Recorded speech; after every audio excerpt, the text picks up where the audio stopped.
कैसे मचा है वक्फ संशोधन बिल पर घमासान, देखिए रिपोर्ट।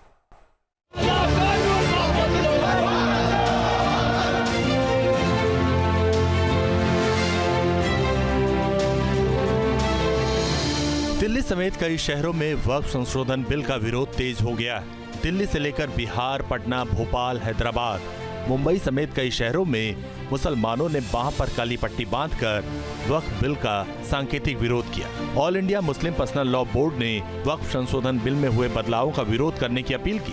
जी, ये जो वक्फ बोर्ड का जो बिल है उसको मतलब रद्द करना है हमें, इसके लिए ये बांधी गई है। ये हमारे बड़ों का ऐलान हुआ है कि बिल संशोधन जो है वक्फ का, उसके खिलाफ प्रोटेस्टेशन हुआ खामोशी से, तो इसलिए जो है हम लोगों ने काली पट्टी बांधी है। ये संपत्ति जो हमारे पूर्वज हैं उन्होंने दान की है गरीबों को, यतीमों को, और जो केंद्र सरकार है वो उस संपत्ति को शत्रु संपत्ति घोषित कर रही है, ये बिल्कुल गलत है। बिल का अमेंडमेंट में, वक्फ बिल में जो अमेंडमेंट हो रहा है, हम उसके एहतजाज के लिए आए हैं, उसके लिए काली पट्टी बांधी जा रही है। दरअसल नए बिल में जमीन पर दावा करने वाले वक्फ ट्रिब्यूनल के अलावा रेवेन्यू कोर्ट, सिविल कोर्ट या हाई कोर्ट में अपील कर सकेगा। वक्फ ट्रिब्यूनल के फैसले के खिलाफ हाई कोर्ट में अपील की जा सकेगी। जब तक किसी ने वक्फ को दान में जमीन नहीं दी हो, उस पर भले ही मस्जिद बनी हो, वो वक्फ की संपत्ति नहीं होगी। वक्फ बोर्ड में 2 महिलाओं और अन्य धर्मों के 2 सदस्यों को एंट्री मिलेगी। वक्फ बिल को लेकर मुस्लिम नेताओं का मानना है कि ये बिल गैर संवैधानिक है। कांग्रेस, समाजवादी पार्टी समेत कई सियासी दल भी वक्फ संशोधन बिल का विरोध कर रहे हैं। समाजवादी पार्टी का साफ कहना है कि वो संसद में इस बिल का विरोध करेगी। ज्यादातर देश के दल उसके खिलाफ हैं। बड़े पैमाने पर राजनीतिक दल इसकी खिलाफत करेंगे। समाजवादी पार्टी भी इस बिल के विरोध करती है। सदन में जब आएगा इसका विरोध होगा। विपक्षी दल और मुस्लिम पर्सनल लॉ बोर्ड बेशक वक्फ संशोधन बिल का विरोध कर रहे हों, लेकिन कई मुस्लिम धर्मगुरु वक्फ संशोधन बिल का समर्थन भी कर रहे हैं। ऑल इंडिया सूफी सज्जादा नशीन काउंसिल के चेयरमैन और अजमेर दरगाह के आध्यात्मिक प्रमुख के उत्तराधिकारी सैयद नसरुद्दीन चिश्ती ने वक्फ संशोधन बिल को लेकर उठ रहे कंफ्यूजन को दूर करने की कोशिश की। पिछले कुछ दिनों में जो बयानात देखने में आए हैं कि लोगों को ये जज्बाती तकरीर करके बताया जा रहा है कि आपकी मस्जिद छीन जाएंगी, दरगाहें छीन जाएंगी, इमाम बाड़े छीन जाएंगे, ये बातें सरासर गलत है। देखिए, डेमोक्रेसी में पक्ष विपक्ष, सहमति असहमति एक डेमोक्रेसी का पार्ट है, और कोई संवैधानिक तरीके से अगर प्रोटेस्ट भी करते हैं तो उनको अधिकार है, करें, कोई इश्यू नहीं।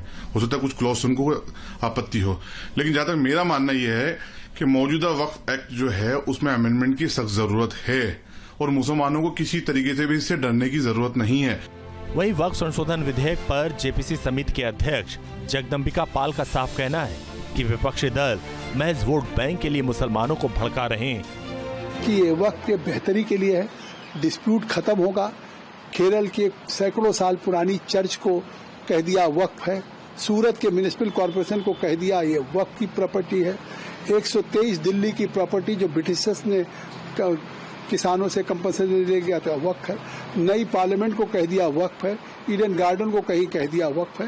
तो ये विवाद खत्म होगा, इसलिए अपील कर रहे हैं। बड़ी संख्या में मौलाना भी इसका मदद कर रहे हैं। अल्पसंख्यक मामलों के मंत्री किरण रिजिजू का कहना है कि वक्फ संशोधन बिल को गैर संवैधानिक कहना गलत है। उन्होंने कहा कि ये बिल मूल रूप से गरीब मुसलमानों, बच्चों और महिलाओं के हित में। ये वक्फ कानून सबके भला के लिए है, और उसमें कोई प्रावधान ऐसा है कि अगर कोई क्रिश्चियन का हो, कोई हिंदू का हो, या जैन हो, सिख हो, ईसाई हो, या मुसलमानों के लिए भी ये सब पे लागू है कि जो वक्फ बोर्ड के पास एक अनकंट्रोल्ड अथॉरिटी था कि कोई भी जमीन को वक्फ डिक्लेयर करता है, तो ये कैसे हो सकता है?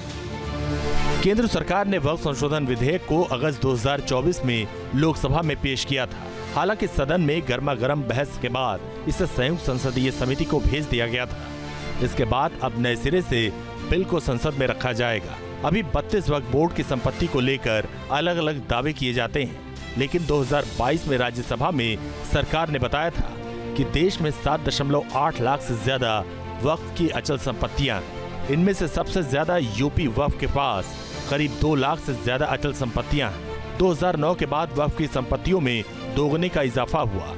लगभग 9.4 लाख एकड़ जमीनों की अनुमानित कीमत 1.2 लाख करोड़ है।